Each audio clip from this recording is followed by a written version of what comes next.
عنا ولا تؤاخذنا بما تعلمه منا يا حليم خلقنا بخلق الحلم وحققنا بحقائق العلم سبحانك لا علم لنا إلا ما علمتنا إنك أنت العليم الحكيم رب اشرح لي صدري ويسر لي أمري واحلل عقدة من لساني يفقه قولي صلى الله على سيدنا محمد وعلى آله وصحبه وسلم. Lots of questions and probably more to come. Is the practice of ijtihad still in force today? Are there any qualified mujtahids? Well, ijtihad remains an obligation in all times. Ijtihad, as you all know, is when you exert your mind in conjunction with your understanding of the Islamic sources to find answers to questions that present themselves. We mentioned ijtihad when we talked about speaking, and we said that you have to do ijtihad. There we're talking about the fact that you have to exercise judgment. Of course, that's not like the ijtihad of deciding whether you can do a certain monetary deal or not. But we have to use our minds. We have to weigh things. And many times, especially when we're talking about how we work in complex situations with our families, with our friends, when people are saying things we don't like, then we have to exercise judgment. We call that ijtihad. And that's an ijtihad that you have to do. And of course, it's not the same as the ijtihad of Imam Malik or of Imam Abu Hanifa. But ijtihad is very important, and we need to produce scholars who can do also that great ijtihad today, because the world faces so many issues that we have to respond to.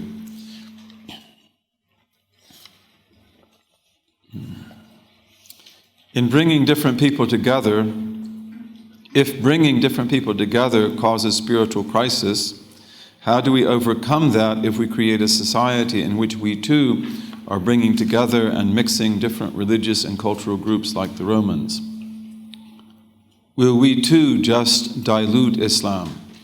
How do we find balance between the acceptable, I can't read the word, the acceptable and non-negotiable Islamic principles? Okay, so this question apparently relates to what we talked about when we talked about how human beings are religious animals. The bringing of people together is not something that you do or I do, or that we choose to do or choose not to do. This has happened as a matter of fact, and it has happened because of certain economic, political, and social realities in the world today. People always mix, and sometimes they mix more than others in history. And, so when you have mixed China, with America, with West Africa and East Africa and the rest of the world, people are exposed to all kinds of ideas and cultural norms, religious ideas that they never imagined before. And this causes crisis because it disturbs the environment in which they were at home before. This is just a historical fact. So it's not something that you or I have a choice about. The world is all together today. And therefore, human beings instinctively want to find a religious belief that is adequate for them in that new situation. So this is where Islam today can offer all that we need. This is an obligation that we have. But it means that you and I have to rise to that challenge. And it's not about diluting Islam, okay? Rather, it's about presenting Islam authentically and correctly, but in a way that answers the questions we have today that would pertain to things like Big Bang, quantum theory, freedom, and so many other things, okay? And we have to be, and we can do this, we can really do this. We have tremendous resources. And if we can do this adequately, then we should expect that we will have good responses, very good responses. So I hope that's clear. And it's not about we're going to change Islam or we're going to dilute it, no. In fact, we don't want to dilute it at all. We want it to be pure. But it's got to be for our time. And some of our great scholars have said that Islam is like clear water, like the water in my cup. It takes on the color of the rocks that it flows over. If the rocks are green, the water looks green. If the rocks are red, it looks red. But actually the water is the same. It doesn't change, but it reflects the foundation that it runs over. Islam is always concerned about accommodating the good cultural changes that are there in any people. We are not culturally predatory animals, but we have got to have a response for our time that is correct and that is valid and that enables us to live comfortably in this time with consciousness and with a mission. Okay, so inshallah, that's what things like the Rihla are also about. Enabling us to understand Islam so that we can do that. And people like Sheikh Hamza Yusuf are especially gifted in that regard.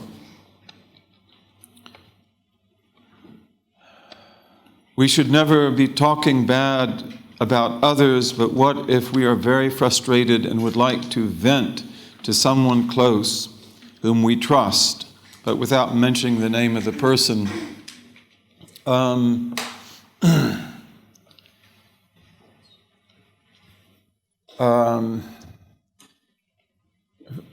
Venting is not necessarily of any value. But when you have a problem, if you are being abused, if you are being harmed, then steps have to be taken to change that. And when you are in a difficult situation, to reach out to someone who can help you is part of the deen. Okay? Again, we don't want to talk too much, and often venting just makes it worse. Just as a lot of talk often just increases the turmoil that we have. We want to be able to be silent, we want to be able to be patient, but when there is a real problem there, you should reach out for people who can help you. And today in the West, marriage counseling is very common. And many marriage counselors are very good. They're very well trained. We have also good Muslim marriage counselors. But that's also just a good thing to do. I myself prefer, before a man and woman get married, that they go to a good counselor. In Chicago, I have people I can refer them to. And then they talk with him. And this is so they don't have problems, so they learn the right things. But if, for example, they begin to have problems, which is quite natural, then it's good to find a solution. It's good to reach out. Many of us don't like to do that. A lot of Muslims feel that it's wrong for them to seek counseling, or they just feel that it's a shame for them to do that. But, speak about your problems when you have problems. And it's good to have a primary friend. It's good to have a friend who is number one, that you trust, that you can be confident in, and that you can seek counsel from, and that you can talk to about your problems, Ad-dinun nasiha. The religion is good counsel.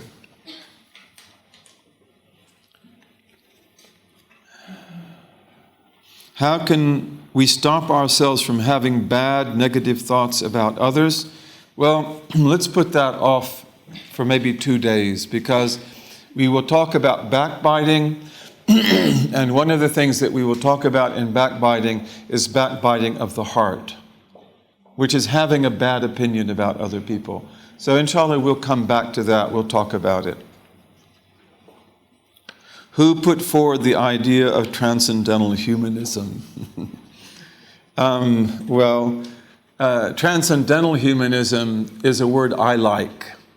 But what it's talking about is that human beings can be perfected and that they become very great when they're able to transcend their animal nature and their ego and purify themselves. So where does that come from? The Blessed Prophet ﷺ and the companions. And this is why self-purification is so important for us. But I like to call it transcendental humanism. That's my own bias. And if you asked Muslims in the past about transcendental humanism, they might not have any idea what you're talking about. But if you said self-purification, self-perfection, yes, they would. And here we believe that human beings are the most special creation. They are unique. We have a special role to play. But you can't play that role until you can transcend your lower self, until you get it right.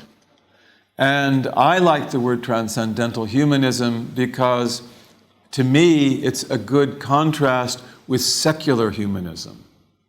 And secular humanism is the expression I prefer for what in the West they call humanism. Like, this is it. No, it's not. This is what you have is generally secular reductionist humanism, which often enshrines the individual, whether he is good or bad, and often regards the ugly aspects of human behavior to be sort of inescapable and an authentic part of us.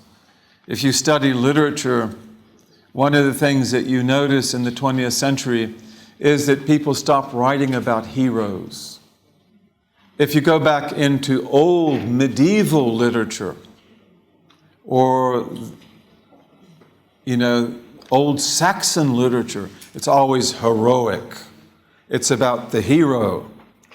And this is true in many, many cultures, the hero. In fact, let's not get into that. But, today we have the anti-hero. And it's almost as if don't expect any heroes anymore. So there are a lot of movies, there are a lot of books in which the central figure is really an anti-hero. And all of that's part of secular humanism. But we have a tradition of transcendental humanism, and it's very important for us to cultivate that. Can Islam reclaim its status and name in history? What is the prescription for change? I believe yes, absolutely. And I believe that this religion is remarkable. And it is the greatest religion that ever appeared in history. And its accomplishments are beyond words. Can we ever do that again? We are not today like we were yesterday. I believe that indeed we can do that. And I hope and pray that this will be one of the miracles of the Prophet Muhammad sallallahu alaihi wasallam in the end of time, that after everything was done to destroy his ummah and to deceive it and to divide it and to spread ignorance in its ranks, that it will be able to find its way back and to renew itself. I personally believe in that. I am extremely hopeful about that. I think I've always been that way. Never had any doubt about that. And we have to work towards that goal. Is that realistic? I can't do anything. I am not capable of doing anything. Neither are you. I can make my life continue another breath. But we strive to please our Lord and to do what He wants us to do. And then, inshallah, things can change. And maybe it would take 100 years. Maybe it will take 200 years. Don't expect anything like that to be tomorrow. But this is what you and I have to do. We have got to strive to bring Islam back to life in our hearts with all sincerity, with all integrity, and to live it again, to make it known again. One of the interesting writers of our time is Richard Bulliet, and he spells his name Bulliet, but he pronounces it Bulliet. And he has been working in Islamic studies all of his life. I reviewed a book of his over 40 years ago. He was mostly concerned with how did Islam spread. And he has done probably the best studies on that, which are also quantifiable studies using biographical dictionaries. And Bulliet has really interesting books on the spread of Islam. You know, that Islam spread slowly but surely. And in most countries like Egypt, Persia, and elsewhere, it takes a few hundred years before Muslims even begin to approach 50% of the population. And this is because we never forced people to come into our religion, and also we showed tremendous respect to non-Muslims. You could not call a Christian or a Jew a kafir and get away with it. In Muslim societies, they'll take you to court. You'll go to court. The judge will punish you because these are ahlul dhimma. These are protected people, and you make them feel bad. He doesn't want to be called a kafir. You can't insult him. This was a big thing in our culture. You cannot insult the Christian. You cannot insult the Jew. And they have great freedom. We talked a little bit about that today. The Ottoman sultans, they are well known for that. The Greek Orthodox Church loved the sultan. I've studied that very carefully. And when the Russian Empire begins to take back Ottoman territory, in Romania, for example, they will begin to persecute the Jews, massacre the Jews. And the Ottoman Sultan says, if you do not protect these Jews, I will reconquer this land no matter what, just to protect them. So this is the way we were. Sheikh Abdul Qadir al-Jazairi, who's one of the greatest of the great mujahid of Algeria. And when he comes to Damascus, you probably know the story, there was trouble. And there was the great danger that the Muslims who had been stirred up would attack the Christians of Damascus. And Abdul Qadir brings his soldiers out into the street and himself, and he says, you'll have to go over my dead body first to protect the Christians, because that's what we do. That's what we do. And in fact, our American President Buchanan, at that time, he sent 2 golden-plated pistols to Abdul Qadir al-Jazairi to thank him for protecting the Christians. And in America, in Iowa, for example, the city of El-Kader, Iowa, was named El-Kader after Abdul Qadir because he protected the Christians. That's the way we were. And that's the way that we have to be. Nevertheless, Islam tended to spread slowly. And in fact, in blessed countries like Lebanon, when the Crusaders come to Lebanon, the Muslim population is still not even near half of the population. Okay, so Islam spreads slowly and surely. But one of the things that Bulliet shows is that often the incredible things that happen in Islam, they happen on what he calls the edges. He uses the word edge. He doesn't want to use periphery because it's not peripheral, and he doesn't want to use margin because it's not marginal, but he calls edge the edges. What are the edges? The edges are those areas where Islam is coming into contact with non-Muslims, and they are converting. That's the edge. And so usually Islam will be alive in places like that because it can't survive and it cannot spread without being alive.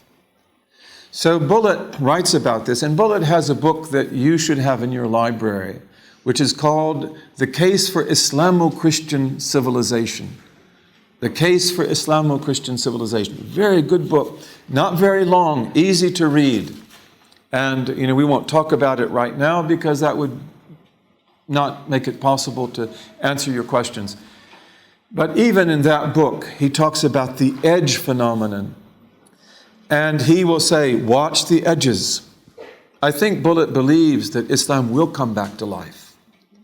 And in fact, even in that book, he says, give us 200 years. He believes that for Muslims to come out of the really difficult situation they're in now and to have a renewal is probably going to take us about 200 years. Maybe it goes faster. But in any case, he says, watch the edges. Okay, well, what are the edges of the Muslim world today? Malaysia is an edge. Malaysia, isn't it? Turkey is an edge. Turkey has almost always been an edge because the Turks are always involved with Europe and other parts of the world. But among the big edges in the world today are the Muslim communities that most of us represent. Those that are in the United States, those that are in Canada, Great Britain, of course Europe, Australia, South Africa, New Zealand. These are edge communities. And therefore, for us to survive there, and for us to be convinced of our religion there, we have got to answer a lot of questions. People like Sheikh Hamza Yusuf can help you with that a lot. He is one of the brilliant stars of the edge. Okay, and may Allah give him a long life and good health and protect him. And let us all benefit from him. He is really unique. There's no one like him. Pray for him and benefit from him. But in the edges, that's where you expect the thing to occur. And once we can begin to develop communities in Canada, the United States, Australia, and elsewhere that are really functional, then you will see things happen. And the things that we accomplish there, they might possibly be of benefit to everything else in the Muslim world. Under the Seljuks, for example, you have the development of the madrasa system, the Sunni madrasa system. This comes out of the edge world of Buddhist civilization. It's not Buddhist, but it comes out of areas like Afghanistan, where there were already Buddhist traditions that were somewhat similar. And then Muslims take it and they make it their own, they change it a little bit. And this will be one of the essential tools of the great Sunni revival. And the Seljuks have a lot to do with that. Others have a lot to do with that. In any case, it's really important for us in our countries to work together, to work very hard, to make this religion known, and, to have what I call first effective settlement. First effective settlement, which means that we have an effective way of living this religion, having our culture, and spreading it, and that we can negotiate that culture beautifully. May we all work towards this with great effort. And it may be that some countries do it easier and better than others. One of the great things about the Rihla is that we tend to meet so many people from the English-speaking world here, Australia, New Zealand, South Africa, Britain, Canada, the United States. Really, we have to work together. Because we have similar situations, we need to compare notes, and we have to work on, the first effective settlement of Islam in our countries, bi'idhnillahi ta'ala.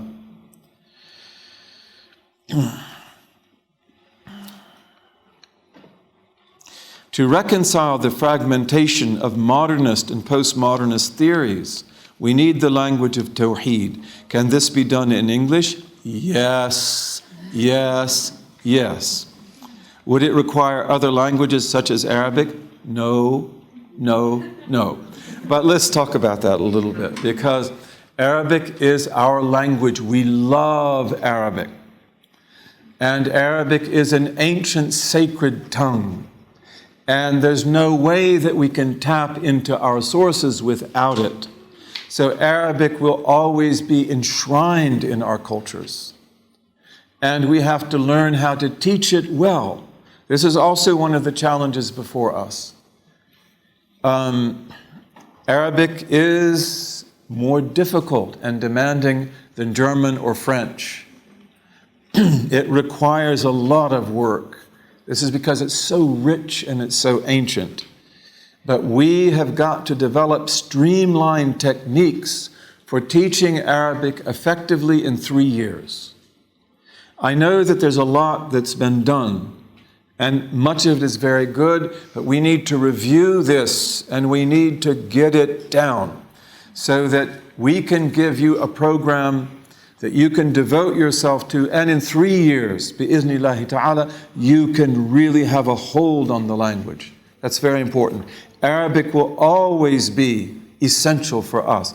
But our languages that we speak, English, are totally adequate. And there is no problem there. Yes, we may develop our own vocabulary. We may work on the language. We may smith the language. Probably we may bring the language back to where it used to be, using the dictionary. But there is no inadequacy in the English language whatsoever. Okay, and we have to hone it. We have to use it. And the same is true of French. And the same is true of German.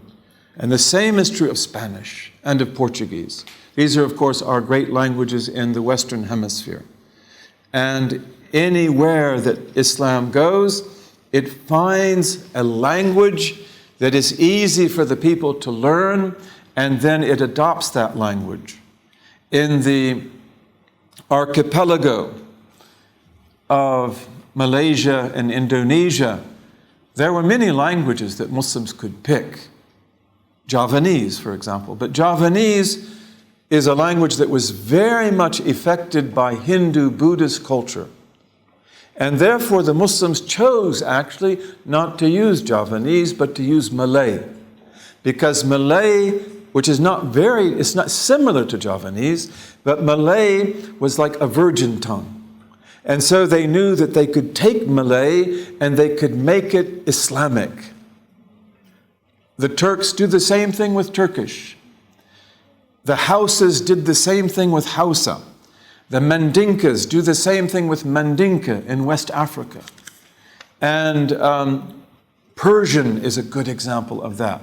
So, I love the English language. The English language is a rich language. And we have tremendous resources. We have to use this language. Now, there's another question here. Yeah. Someone once told me that using the word God in place of Allah or interchangeably is a small form of shirk. Bring him to me, I'll wring his neck. I'll be glad to do that. I can wring his neck. What does he know? Or she? If it's a she, I won't wring her neck. Because it implies gender versus you have God versus goddess. He also told me to pass this information on to others. Okay, I hope you didn't do that. What is the position of this and how do I respond to him? God sent prophets to all human beings, not just to Arabs, not just to Hebrews. And every language has beautiful words for God. Even the language of people who might have many gods. Ancient Egyptian. And you know the ancient Egyptians had different gods. Ra, Amun. But the Egyptians had over 125 words for God the Creator, which are beautiful, beautiful words, because they go back to an ancient tradition of Tawheed. And this is true of all languages. It's true of the Aboriginal languages of Australia. It's true of the languages of all so-called primitive people. And there was a great study in the 20th century of so-called primitive people. I like to call them micro-societies. They're kinship societies that are isolated. And they all believe in one God. This is what this man showed. Wilhelm Schmidt, he did great work in that. He showed that all micro-societies believe in one God. The Greeks knew that much. The Greeks used to say, one tribe, one God. If you find one tribe living by itself, you'll find they have only one God. Why that's so? Well, I don't know if the Greeks knew, but they knew that was the case.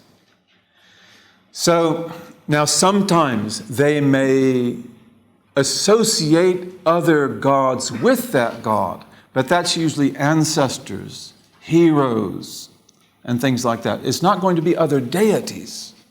That kind of polytheism, where you have many deities, that comes from civilization, and it develops later. But if we go back into the history of our languages, they are all rooted in Tawheed. What does the word God mean? It means he who is supplicated in prayer. That's what the word means. And it is one of the ancient, beautiful words of God. And it's true that from the word God, you could make goddess. From the word ilah, you can make ilaha. From the word, you can make aliha, gods. The Arab grammarians, like Al-Fayyumi, they will say that in fact there was no plural to ilah. There was no feminine form, but they made it up. That's what Al-Fayyumi says. And that may have been true of the other languages as well. But that does not disqualify the word. And we, in my belief, must use these words. Because first of all, they're beautiful. How old is the word God? Well, it goes back at least 10,000 years. Okay, it has nothing to do with Christianity. It has nothing to do with Judaism. It is before that. We have in the English language a great poem called Beowulf that goes back to about 500, 400, maybe older than that. And this is a beautiful poem. They made an ugly movie about it. Very interesting. Why would you do that? Why would you slander Beowulf? Beowulf is just about Tawheed. Read it. It's just, Beowulf is a muwahhid. And he mocks the idolaters. And he warns people of the fire. And he tells them about the garden. And he speaks about the flood. But there's nothing Christian about it or Jewish. It's probably ancient Indo-European prophecy, rooted in that somehow. And in Beowulf you have over 33 names of God. Soth Metoth, true measurer of destiny. And then God, many forms of God. So God is a beautiful word. And I insist that we use that word. I come from a Christian background. We were brought up in my church background to believe that we worship God and Muslims worship Allah. Okay, and Allah is like Baal, who Elijah, the prophet, spoke against.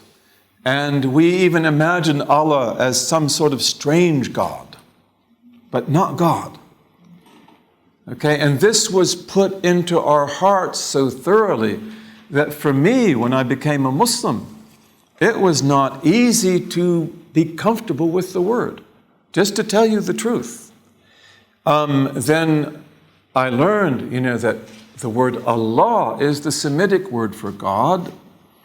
And, then you find that in Hebrew, you have Eloh, which is like Ilah. And in Aramaic and Syriac, you have Allah. Jesus would have called God Allah.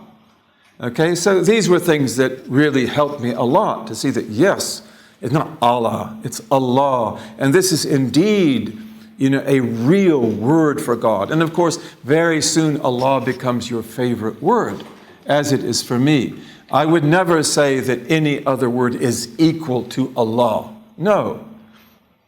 But we have the word God, and we need to use it. And it is a beautiful word. And there is no shirk in that word whatsoever.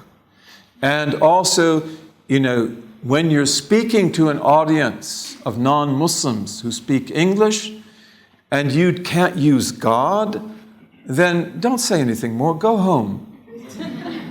Because obviously you don't believe in God. You don't believe in their God.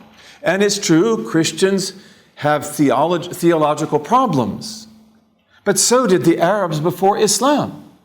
They associated other deities with God. And the Trinitarian Arab worshipped Allah. But he believed in the Trinity. Okay? Jews, Christians, they all use the word Allah. So we've got to be intelligent. And these are not intelligent positions. And they're not based on any kind of sound education, in my belief. In Latin, you have Deus. And in Spanish, you have Dios. And in French, you have Dieu. Italian, you have Dio. These are words that come from the Latin Deus. Deus is a different word. It comes from a different background. It also is a beautiful word. And it is a word that means an-nur. God, the light, an-nur. So it's good to use these words. It's very good to use these words. And then you communicate. When I know myself, when you speak to a Christian and you use the word God, boom, goes right to his heart. You don't say, well, I don't use the word God. We use the word Allah. Okay, then immediately it's like, well, then there is a big theological problem here, isn't there? Because we call the Creator God. The Bible speaks about him in translation as God, and you can't use that word. So really, you do worship something else. And that's not true. The Quran even emphasizes that our God is one. Right? So this is important. In Persian, you have Khoda. Khoda. Khoda is an Indo-European word for God. It's not related to God. Khoda is an old Persian word that means self-powerful, all-powerful, almighty. He who is powerful in and law-giving by virtue of his essence. Muslims use the word Khoda in Sunni Persia for over 1,000 years. Imam al-Ghazali used it, everybody else used it. It comes into the Urdu language, it goes into Turkish language, it goes into others. And today you have these people that I have to call idiots. Don't say Khuda Hafiz, say Allah Hafiz. It's like, really? I mean, I could strangle you. That's what I could do. And it's like, so for over 1,000 years we had it completely wrong, right? We just had idiots among us who, no, that's not true. Khoda is a beautiful Indo-European word for the Creator. And you can use it. Maulana Jalaluddin uses it. Our tradition uses it. So these are among the complexities that we face today. And again, a little knowledge is a dangerous thing. And we have to be careful not to talk about these things without adequate learning. May God forgive us. May He guide us. May He give us a way forward. We had a great meeting in Leicester. Myself, Sheikh Hamza, Sheikh Abdul Hakim Winter, Sheikh Muhammad Ya'qubi, Imam Zaid Shakir, and others in 1999. And to me, that's a historic meeting. And we talked about da'wah. And I have the notes of that. I think it needs to be studied. I'd like to really bring that meeting to light with the permission of the people who were in it. But one of the things we talked about was God. And we agreed that we need to use the word God. There's nothing wrong with it. In any case, let's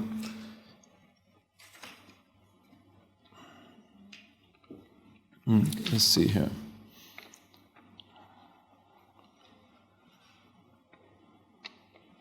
Okay. How are we doing with time? About half an hour. Got about half an hour. Okay, let's see. A lot of these questions are very practical questions about what do you do if people backbite in your presence and things like that. I think I'm going to leave those questions because as we talk about backbiting and things like that, a lot of these things we will touch on.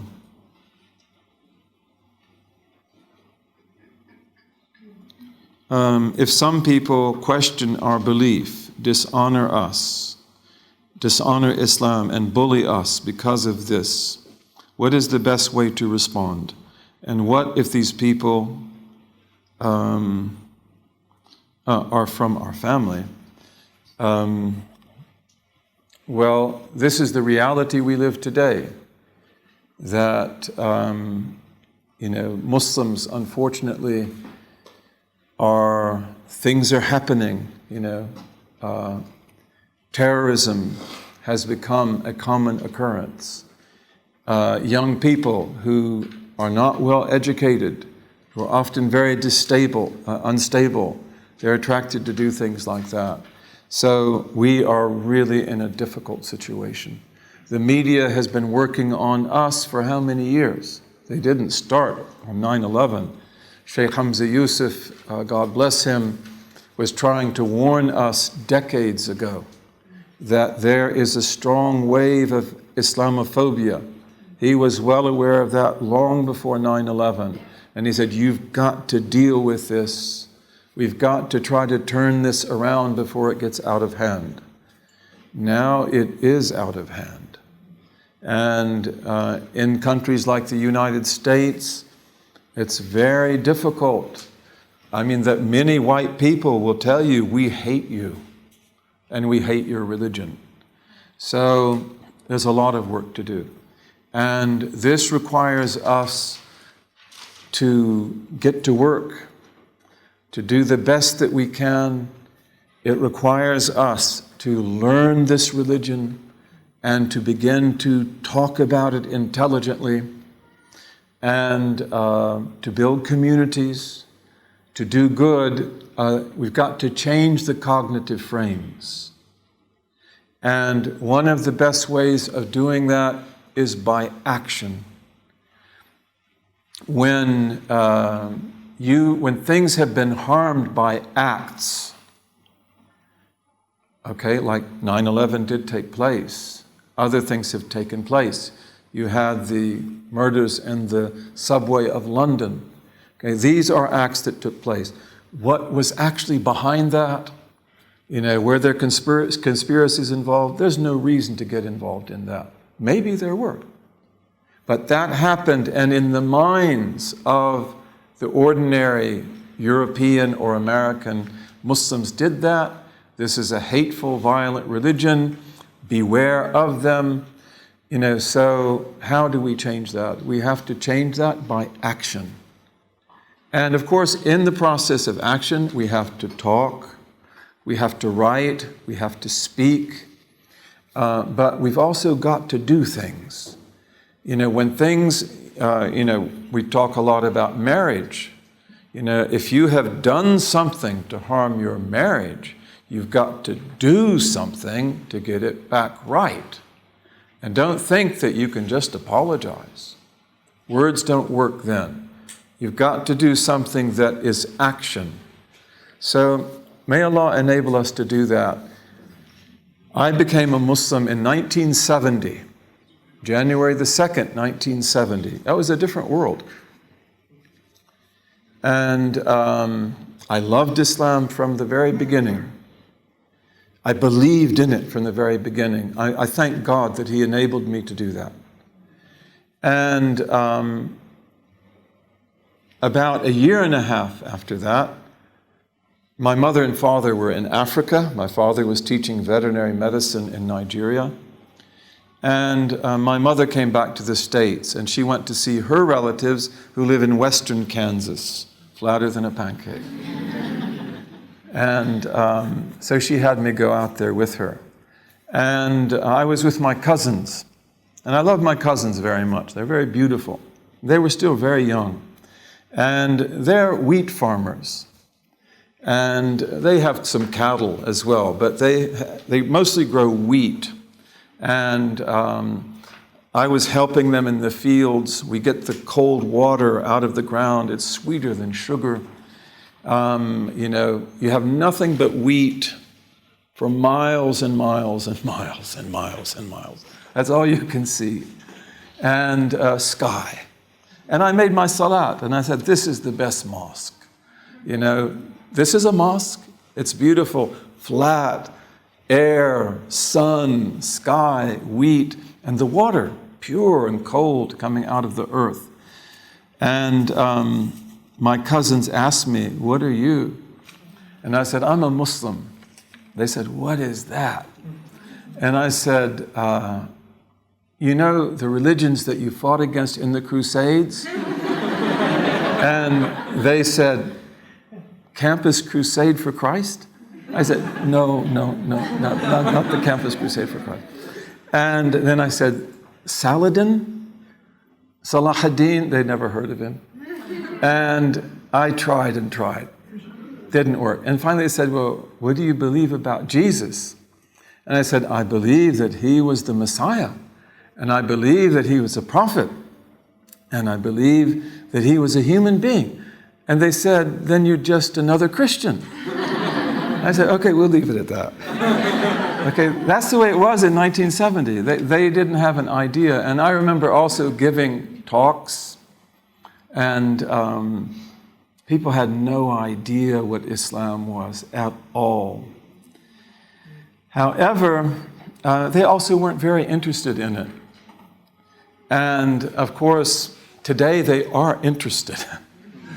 And they say that love and hate are opposite sides of the same coin.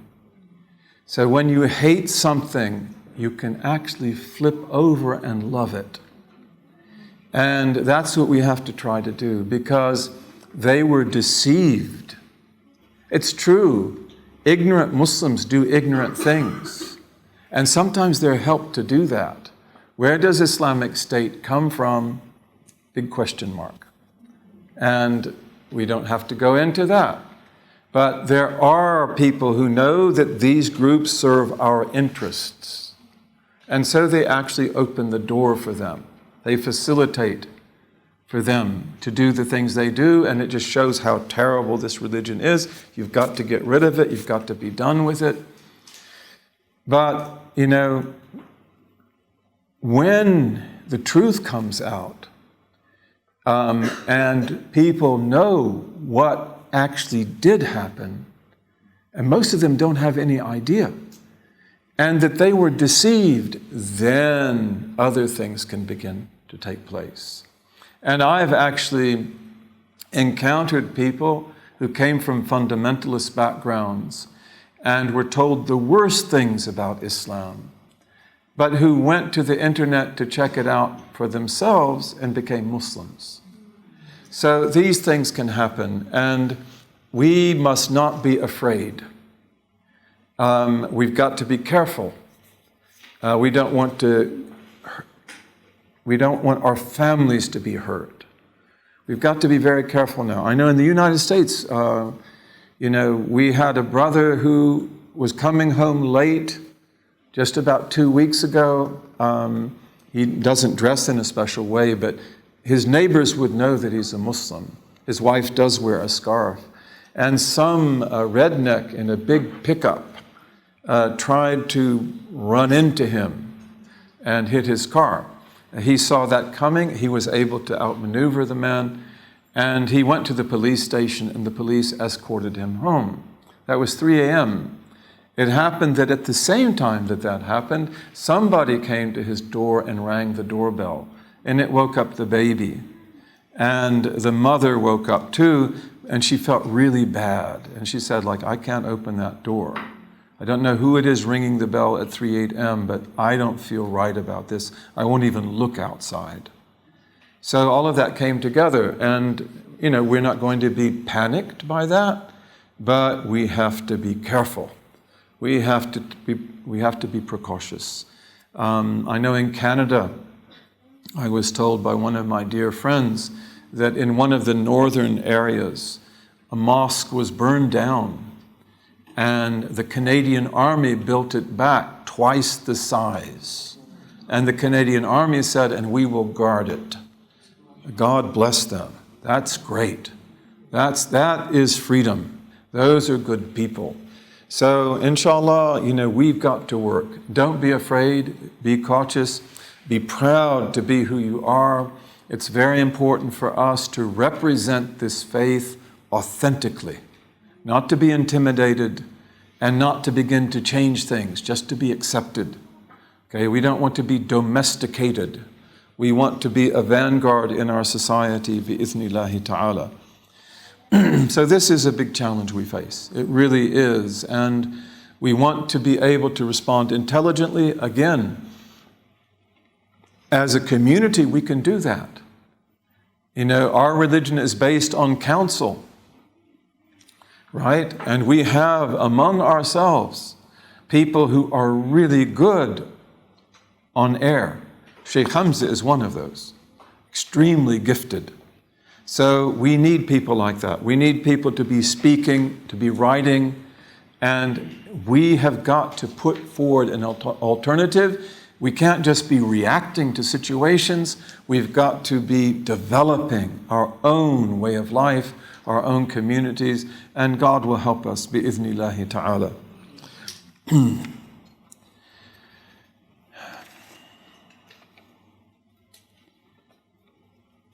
Okay.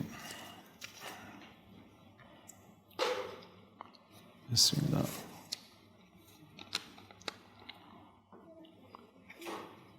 If you speak against injustice, how do you choose which to speak against? Otherwise, there is no limit to injustice. In our tradition, we say, look for good, and you will find it to no end of good. And look for evil, and you will find it to no end of evil. If you look for injustice, you will find no end to injustice. So it's important, again, that when we speak, what we say is true. Then second, that what we say does not cause greater harm. And third, that what we say causes benefit. So these are the standards that we go by. And just to go out in the street and to scream and to yell, well, will it cause harm? Will it bring benefit? We don't just do it for the sake of doing it. We need to carefully direct our actions. And, one of the things that is said about countries like my own, the United States, is that you won't get anywhere shouting until you have political capital. It means that you have got to contribute something so that people know that you are a valuable part of the society before they begin to listen. And the civil rights movement of the 1960s, which had at the head of it the great Dr. Martin Luther King, who was really an amazing human being and a courageous human being and an eloquent speaker. people like Imam Zayd would be able to tell you in great detail how other people and his own group were able to develop political capital so that they wouldn't just be killed, they wouldn't just be marginalized. So we have got to do that too, and we've got to show the society. We are in the United States and Canada in particular. I don't know a great deal about the Muslims of Australia or the Muslims of South Africa. I would love to learn. I know something about the Muslims of Great Britain. But one of the things about the Muslim communities of Canada and the United States, they're very similar.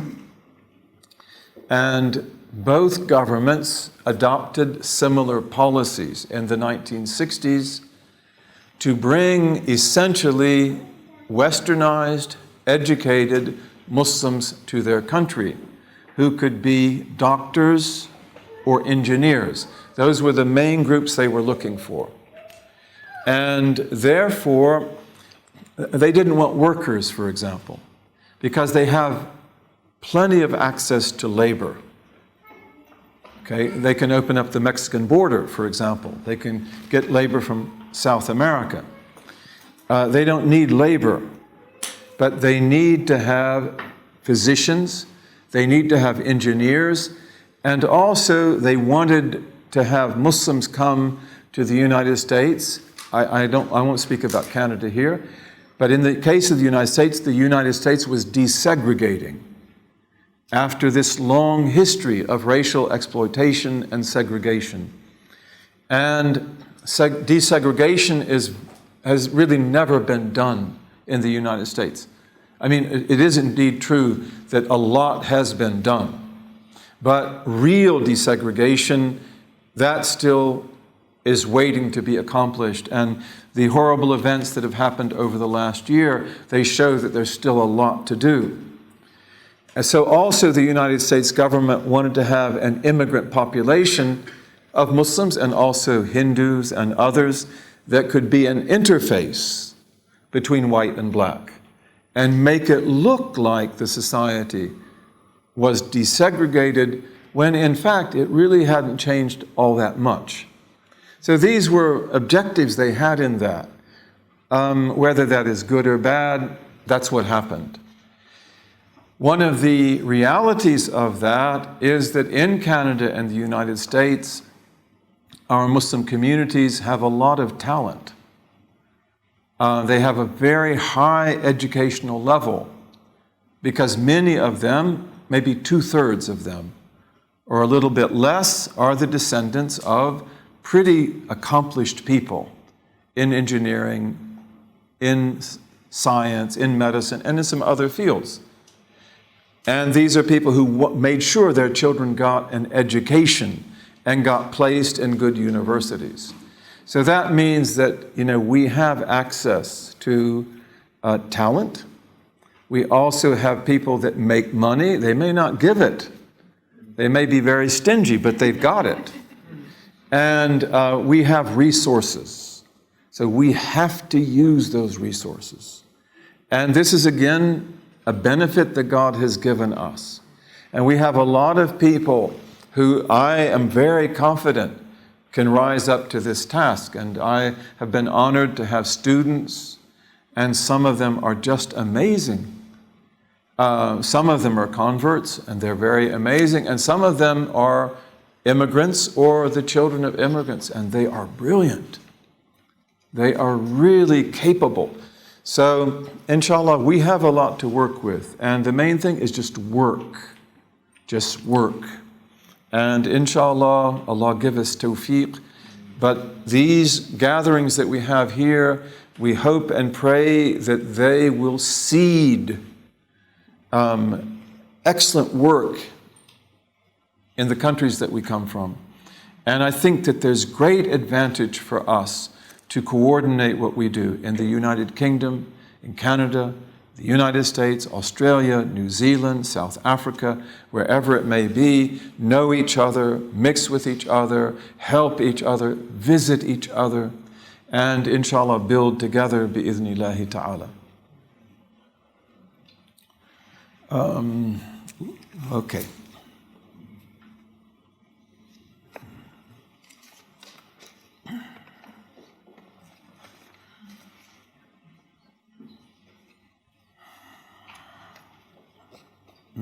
Okay. How can I shift from my plan for myself to God's plan for me? How can I discover the treasure inside me? Well, it's a beautiful question. May Allah enable us all to do that. And we have to sincerely seek guidance. We have to sincerely seek to please God.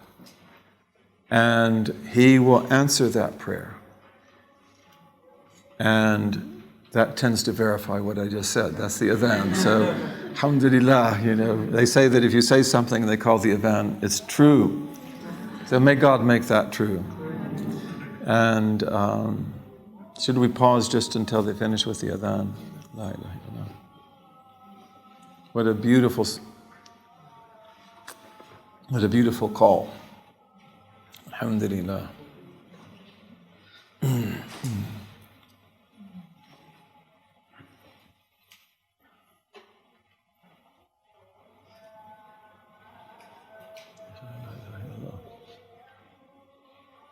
أشهد أن لا إله إلا الله أشهد أن لا إله إلا الله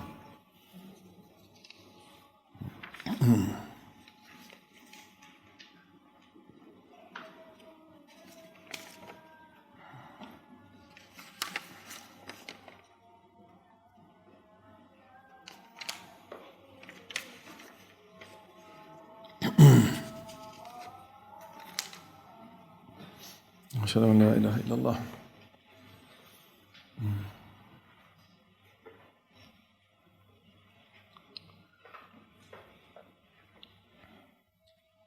أشهد أن محمد رسول الله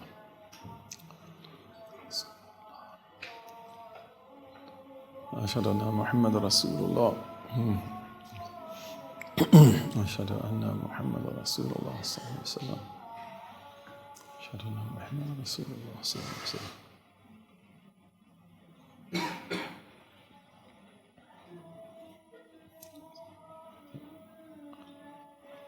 رسول الله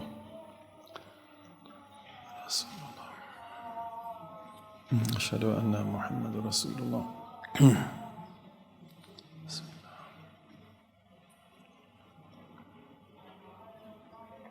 لا حول ولا قوة إلا بالله لا حول ولا قوة إلا بالله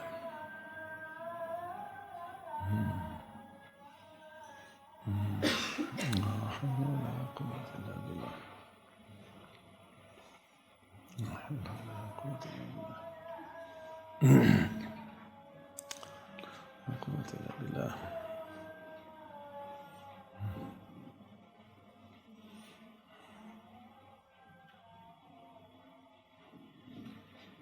حول ولا قوة إلا بالله لا حول ولا قوة إلا بالله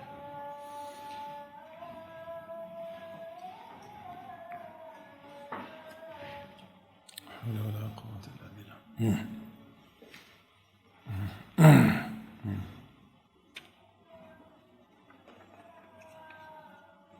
لا حول ولا قوة إلا بالله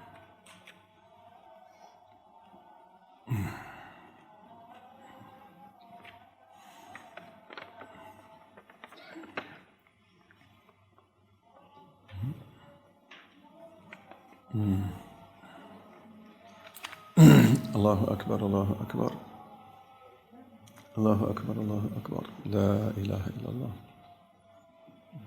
لا إله إلا الله إله إلا الله لا إله إلا الله اللهم رب هذه الدعوة التامة اللهم رب هذه الدعوة التامة والصلاة القائمة آتي سيدنا ومولانا محمدا الوسيلة والفضيلة وبعثه مقاما محمودا الذي وعدته إنك لا تخلف الميعاد. So, how can I shift from my plan for myself to God's plan for me? Good company. You've got to keep good company. This is good company. And the people who direct us in this engagement, like our sister Zainab Salman, Aisha Subhani, As'ad Tarsin, of course Sheikh Hamza Yusuf, the different teachers that you have. We have Imam Afroz coming tonight. These are people who you need to hold to them. We need to, benefit from them.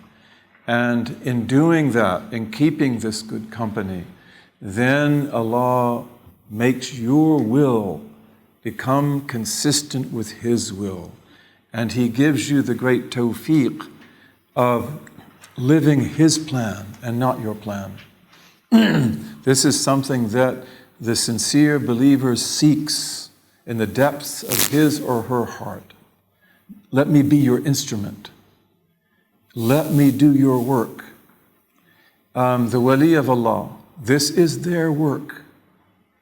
No one approaches me by anything more dear to me than what I have made obligatory. No one continues to approach me closer by voluntary acts of worship until I have loved him or her. Then I become the eye with which he sees, the ear with which he hears, the hand with which he grasps, the foot with which he walks. He does not ask me anything, but I give him. Whoever offends one of these awliya, I have declared war against. Okay, there are people like that in the world. Many people like that in the world. In India, in Pakistan, in Bangladesh, in the Arab world, in Central Asia, in Turkey, in our own countries, United States and Canada, Australia, there are people like this. So we want to find them, we want to be with them, we want to be together in that, and then we become part of His plan. The world today is a mess. The problem, the news has become noise. And it's going to get louder, it's going to get worse. Where do things go? So there are 1,000 things to do, and all of them are good. But I, in particular, would be so happy if God would guide us to do the best one, okay, and the most effective one. We want to be effective. And therefore, we need to work together, we need to talk together, we need to know each other, and we need to be willing to do that. And I believe that you are. We say, guide us to the straight way. Well, that means you've got to walk on it, you've got to go there. It might mean that you have to change some things, okay? But we want to be where God is pleased for us to be, doing what pleases God for us to do. And that's the secret. You please Him, and He will change the world. And there's certain things that if we do them, they do win His pleasure. So God give us the ability to do that. How do I discover the treasure inside me? Beautiful question. And what's really beautiful about it is that whoever wrote this, brother or sister, knows that there is a treasure inside of you. Okay? That's where you begin. And the treasure inside of you is greater than you can imagine. But to access it, you have to purify yourself. And to access it, you have to learn to control your tongue. And to access it, you've got to prove trustworthy. That you will not betray this knowledge. You will not betray anything. Okay, then you will be given access to it. So this is all part of spiritual purification. And inshallah, we all believe in that. We all want to work toward that. May God make that easy for us.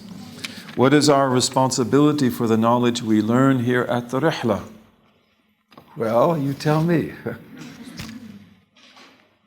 Put it into practice. That's what your responsibility is. Man la amal bila ilm. There is no practice that is valid without knowledge. And there is no knowledge without practice. Wala ilma bila amal. So these two words, they sound the same, don't they? Ilm, amal, ayn, lam, mim, ayn, mim, lam. They're almost the same word because metaphysically they are connected. Spiritually they are connected. You must have knowledge to do amal, to do valid practice, valid work. But having knowledge, if you don't practice it, you won't have it either. It will be negated. So we have to practice what we preach. We have to live this. And all the things you learn, you want to take home with you. You want to put them in your heart. And it may be the place that you go home to is very lonely. I know people who live in countries where there are just a handful of Muslims. And they feel very lonely there. But, you know, we can talk on the internet. We can get together. We can visit each other. We can come visit each other in those places. And, you know, we've got to begin to apply this. We've got to live it. We've got to be building communities, bi'ithnillahi ta'ala. And inshallah, then when we come back to the rihla, we learn some more and we do some more, bi'ithnillahi ta'ala. Is silent treatment a good thing in marriage? Well,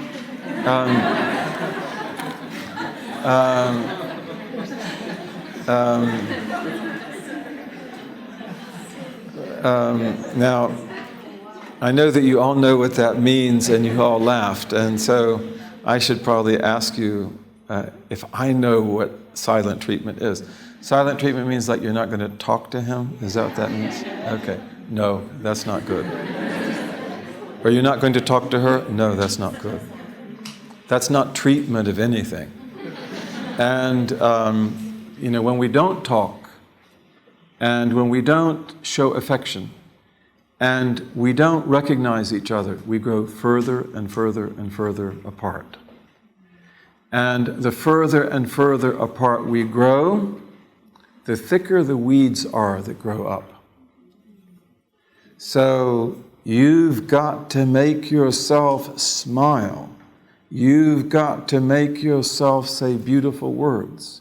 You have got to work on the relationship. You've got to try to get it back. And you can do that and you can succeed. And this is what many good marriage counselors will tell you. You know, because many people go to the counselor, their marriage is in a disastrous situation. They really don't like each other anymore. Maybe both of them want to be done with this. He's dreaming about getting a divorce and getting remarried. And of course, he's going to find the best woman in the world. He's probably going to get a worse situation than he had before. You know, and what the counselor will tell you is you must believe that you can set this right. You've got to believe that. And you can do it. And I have seen that in many cases. Many cases. So you can get it right. Don't let any space grow up between you and your spouse. And make yourself speak. Before we get married, we all invest in the love bank. Right? I love you so much. And we take gifts, and we say beautiful words, and we call, and we do so many things. And when we get married, the love bank is about to break open. You know, it's so full. And then we get tired, we get negligent, we get lazy, you know, and we start to draw on the love bank. Take out another 1,000, take out another 1,000.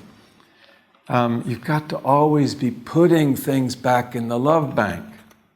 You know, if you've got a good account in your bank, it won't be good for long if you don't replenish it. You know, you can take out 1,000 today and 1,000 tomorrow, and after a while you don't have anything. So a lot of times we find out the love bank is empty, broke, in debt. And you've got to begin to put investment back in that. And you would be surprised how little it takes to please your spouse if it's done sincerely. just a flower, just a little gift, just a little reminder, just a kind word, a smile. Okay, but this is very important to work on. And of course, in marriage, we want to have children. And God has blessed many of us with wonderful children, grandchildren even, great-grandchildren. What does your child need more than anything else? What? Yes, love, but there's a special kind of love. Your child, more than anything else, yearns for you to love the spouse, for the mother to love the father, and the father to love the mother. We live in times when that is often rare. They don't. And you can still be a good child, but would you beat your child? Would you harm your child? Would you abuse your child?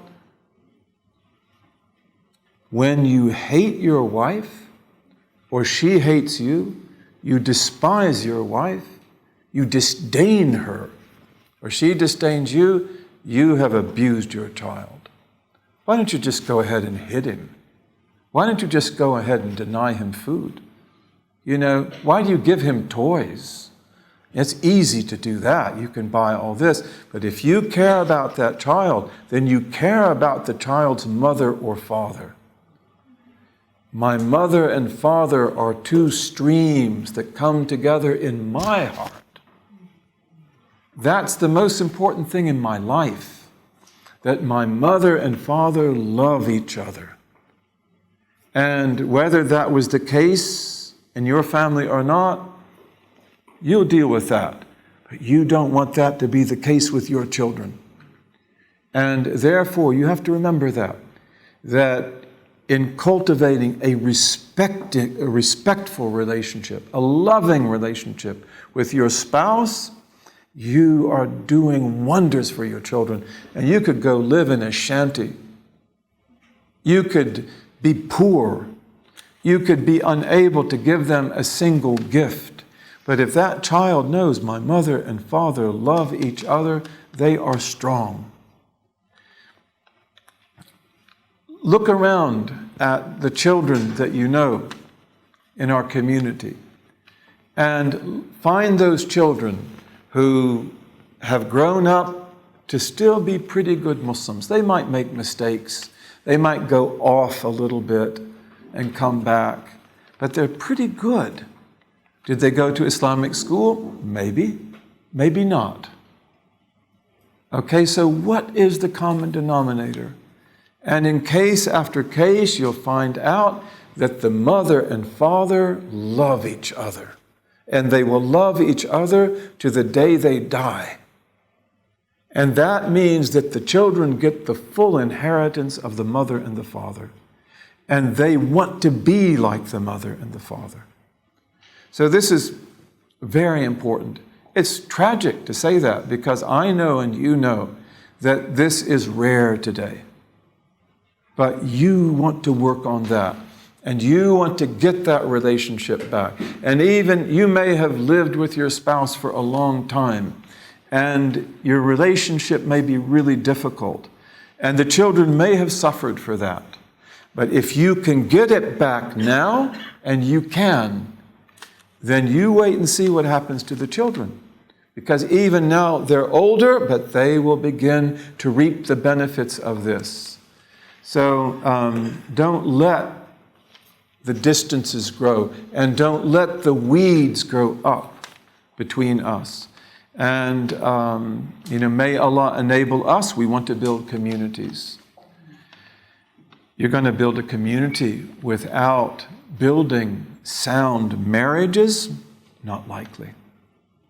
And you probably know that marriage is one of the most difficult things to do successfully in the world today. In the West and in the Muslim world as well. We have so many unhappy marriages, so many dysfunctional marriages, so that we need to change. And that can be done. That can be done bi-idhnillahi ta'ala. See you tomorrow, inshallah. Inshallah, welcome Imam Afroz. I'm extremely excited that he's coming. He's a person I love. He's one of the great ones of our time also. And inshallah, Allah make these meetings that we have historic. You know, all the great movements that happen in history, whether they're intellectual or spiritual, they usually begin with small groups. This is not a small group. This is a very significant number of people coming together year after year. Many people go to the rihla and they say, my life was transformed after that. I became a new person. So may that be the case for you, and may we work together in every possible way that we can. اللهم وفقنا لما تحبه وترضى وجعلنا من عبيدك السعداء وأمتنا على كلمة الهدى علمنا ما ينفعنا ووفقنا للعمل بما علمتنا به واجعل ما نحن فيه خالصا مخلصا لوجهك الكريم يا رب العالمين. اللهم اجعل تجمعنا هذا تجمعا مرحوما وتفرقنا بعده تفرقا معصوما لا شقيا منا ولا محروما. آمين آمين آمين.